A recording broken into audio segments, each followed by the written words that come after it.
As the Section 31 TV movie looms on the horizon, it got me thinking about the state of Star Trek and the many observations out there on it, like the abundance of canon violations, or the claim that Kurtzman Trek is not real Star Trek, and the question of why are we stuck with so many prequels? I'm going to address all these points, and in doing so, answer the central question: what is Star Trek? Looking back, but not a prequel. Star Trek VI, The Undiscovered Country, is a story about the Federation peace deal with the Klingons.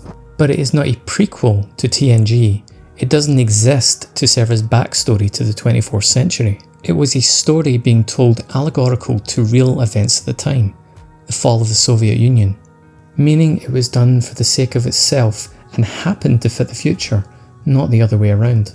Unlike many of the stories from Star Trek Enterprise, especially in its 4th season, which, although reasonably entertaining at times, constrained itself trying to fulfill the prophecy of a canonical future already told. Star Trek doesn't need prequels. It was never really about having a tight, consistent history. But continuity does build up over time and does leave some elements of that non-negotiable, so there is a balance to be struck creatively. But this current view of Section 31 is just another part of the Federation. No secret, no care, is not merely another continuity error. We've had those before and we can live with them. It's a complete misunderstanding of Star Trek. So, what is Star Trek? Star Trek is a story about the United Federation of Planets. It's an ideal, a cooperative of alien societies working together for mutual benefit, exploration, and the greater good. It's a vision that does include security in the forms of traditional police, defensive weapons, and intelligence services, but not an amoral, quasi-fascistic Black Ops team accountable to no one operating in full view. Star Trek doesn't need reboots. It's not a timeless story to be retold. It's an ongoing voyage into the human condition. It's an effort to examine ourselves, aided by the greatest perspective of all: time. The stories fabricate distance that allows us to imagine looking back on ourselves as we are today and wonder what we'll make of ourselves in the future. As Sam Harris put it in his book, The Moral Landscape, we will embarrass our descendants just as our ancestors embarrass us. This is moral progress. This moral examination of ourselves is what makes Star Trek a strange mix of TV show, movie franchise, and as close to a moral philosophy as a TV show can get. Star Trek is an ideal. It's a vision of ourselves at a time when we've worked through most of our present problems, when a united Earth could be taken for granted. In Star Trek, we encounter problems old and new, problems we've forgotten or become desensitized to, made fresh and striking again by the narrative devices of being displaced in space and time. We imagine new dilemmas we might face created by future technology, or by meeting alien species whose moral dials are tuned in unfamiliar ways. It provokes us to revisit our assumptions and question everything. Questions about ourselves and the societies we live in today, and the responsibilities that come along with the freedoms we enjoy. In Star Trek, we meet alien societies and the predicaments we found ourselves in the past. We have the curiosity of exploration, whilst the wisdom to not involve ourselves with those who have not reached that critical stage of understanding that we are not alone in the universe, or pre-warp as it was called. It was a post-religious society, because Roddenberry saw the potential for division for those committed to dogmatic certainties over an open-ended pursuit of knowledge and understanding. Roddenberry saw traditional religion as a speciest claim about humanity's importance in the grand scheme of the universe. It has all the answers already. It's a conceit of humanity, not an exploration. However, after his death in 1991, DS9 went on to explore a religion that wasn't so parochial, one that didn't assume the intergalactic importance of its adherents, one that ultimately was a blurred line between a spiritual existence and scientific exploration. Tension. It was well known the writers of Star Trek had a persistent tension between Gene Roddenberry's opinionated utopian vision for humanity and the need for narrative tension. No tension, no stories. none of interest anyway. After his death, perhaps the writers thought they would find it easier, but Rick Berman, Roddenberry's protege, made sure to pick up the slack in his absence.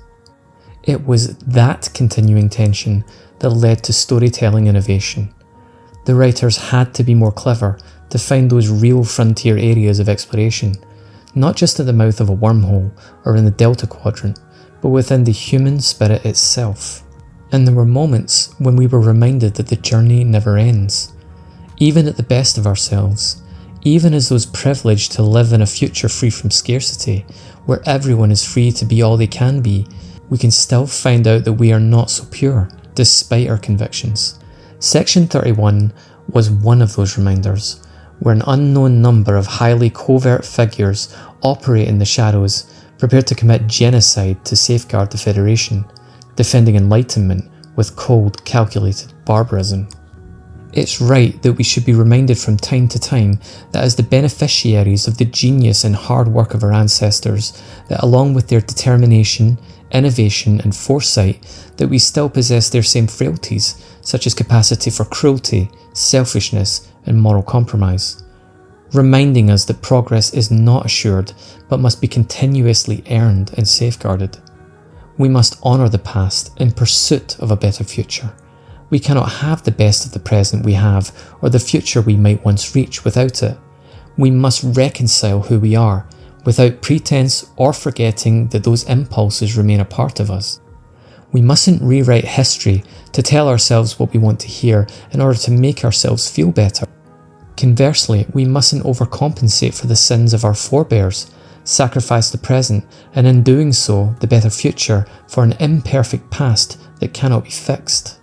There must be a balanced approach. We must look our past in the face in order to best not repeat our errors. We must empower the best of us to be all they can be as a positive force for humanity, so they can bring as many of us along for the ride as possible. What would be good Star Trek now, and why we can't get it? Star Trek is by nature a sequel to the people we are today, but those now in control seem to think that they, as practitioners of a new hypocritical moral orthodoxy, are currently better than the people we imagined ourselves to be at our wisest only a few short decades ago. I believe they are wrong. I believe their conceit has given them a resistance to airing the arguments. The arguments of today would actually make for really good Star Trek, but I don't think the people in charge at this moment can conceive of anything beyond the seemingly unexamined views they hold. For example, one of the truly excellent episodes of The Orville, Star Trek's spiritual successor, called Majority Rule, saw Lieutenant Lamar put on social media trial for a public order offence. It was a look at ourselves today as we casually cast votes on people's lives. Virtual pylons to complete strangers, potentially life-ruining consequences, everything being a performance to be managed, from the outrage to the pleas for forgiveness. Our private lives playing out in public, robbing us of the one thing we truly value: authenticity. The ability to lower our shields and have unguarded connections with a few close people. The tension between that kind of intimacy and the narcotic scales of attention potentially available via social media for one viral moment. The unwillingness for people to be seen being nuanced, having a mixed view, weighing things up, reserving judgment, knowing the full extent about a person's downsides, but on balance remaining in their favour. Star Trek is currently lost. The rights owners have condemned Star Trek, a one-time creative leader, to follow the pack, playing it safe in the land of reboots and prequels, giving creative control to people spectacularly unfit to wear the uniform. It is jarring to see how different the vision has become.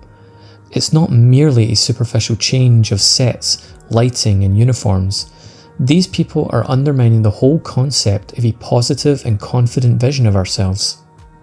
There's a battle playing out for the soul of Star Trek, a microcosm of the culture war at large. The stewardship from the current incumbents reveal the stilted imagination of the type that Roddenberry knew would only hold humanity back. New Trek is a window into the creative cul-de-sac of modern Hollywood, a narrow sliver of society whose upside-down morality is continuing to redshift away from the rest of humanity. They imagine the recent tiny trend of tailored pronouns to emerge in the last decade is what will persist through the next 1,000 years. They patronisingly brand half their fellow countrymen as savages, with a backwater tradition they must pretend to honour or placate to keep the peace. They are the embodiment of the parochial thinkers Roddenberry knew we must grow beyond. It's now a political religion of woke that has filled the vacuum left by the decline of the Abrahamic kind. They have nothing to say, and that is why Trek no longer resonates. It can't.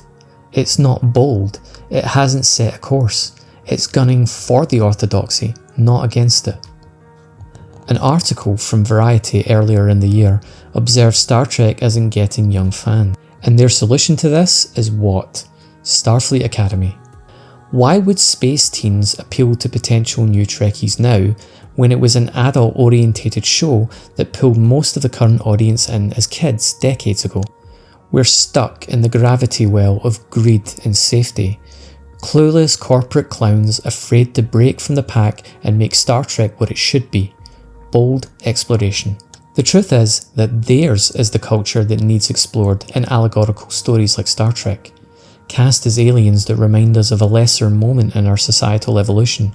We need to break out of this doom loop we're in, a vacuous, wrong-headed culture being pushed on us by infantile thinkers so sure of themselves yet so afraid of dissent, throwing off unexamined moral certainties and restarting the debate properly, relearning the wisdom of the past, rejecting echo chambers and embracing discourse. That is the story of our day.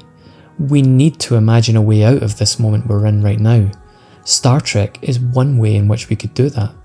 We've never needed it more.